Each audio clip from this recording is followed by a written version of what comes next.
সুতরাং আমাদের সরকার, বর্তমান সরকার বলেছে কোনো ধরনের অপরাধের ব্যাপারেই জিরো টলারেন্স। যেহেতু মাদকটা একটু বেশি হয়েছে, এই জন্য জিরো টলারেন্স। আমাদের আজ পর্যন্ত, আমার এখানে সবাই আছে, তো আপনাদের কি কোনো রাজনৈতিক চাপ আছে? কোনো রাজনৈতিক চাপ নেই। সুতরাং ঢালাওভাবে একটা মানে রাজনৈতিক কথা বললে হবে না। কোনো চাপ নাই, এখানে আমরা কাজ করছি। এবং আমাদের যদি চাপও দেয়, আমরা নিজেরাও চাপকে কিভাবে মোকাবেলা করতে হয় সেই শিক্ষা নিয়েই এখানে এসেছি। সুতরাং আপনারা অন্তত মানিকগঞ্জের কে কি বলেছে I don't know, but Dhaka জেলার জন্য এইখানে মিনিমাম রাজনৈতিক কোনো চাপ নাই। আপনাদের মাধ্যমে এলাকার জনগণকে জানাচ্ছি। এবং ঢাকা জেলা পুলিশ অত্যন্ত স্বতন্ত্রভাবে তার পেশাদারিত্বের সাথে কাজ করছে। বরঞ্চ রাজনৈতিক নেতারাই আমাদেরকে কনফার্ম করেছেন, আমার সকল এমপি, নেতা বলতে তো এমপিরাই থাকে যেহেতু তারা রাজনৈতিক দল থেকে নির্বাচিত হয়েছেন, অত্র এলাকার যে এমপি মহোদয়রা রয়েছেন, ইভেন আমার সাভারে ও এলাকাতেও, ধামরাই সাভারে যে দুইজন আছেন, তাদের সাথে আমার কথা হয়েছে।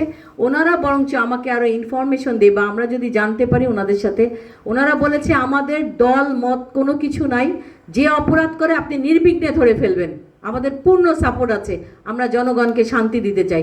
সুতরাং ঢাকা জেলার যে 5 জন এমপি আছেন, 5 জন তো নাকি না 7? হ্যাঁ, 5 জন এমপি আছেন।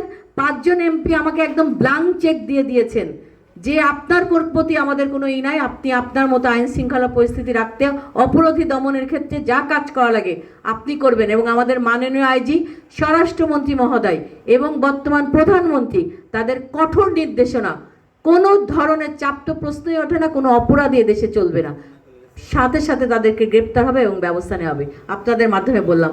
আর নিষিদ্ধ সংগঠন বা আদার্স যারা আছে, এদেশে তো আমরা সবাই বাস করি, সবারই অনেকের ঘরে, যেটা বলছিলাম যে আমাদের ঘরেও আছে অনেক কিছু। সো আমরা নিজেরাও একটু সচেতন হই, আমাদের পরিবার, সমাজ এবং সবাই, আপনাদের সকলের জনগণের সহায়তা নিয়ে। শুধু সরকার একা চাইলে হবে না, রাজনৈতিক নেতা একা চাইলে হবে না, আমি পুলিশ একা চাইলেও হবে না। আপনাদের সকলের সহযোগিতা নিয়ে ইনশাল্লাহ ঢাকা শহরকে আমরা নিরাপদ করব। Thank you.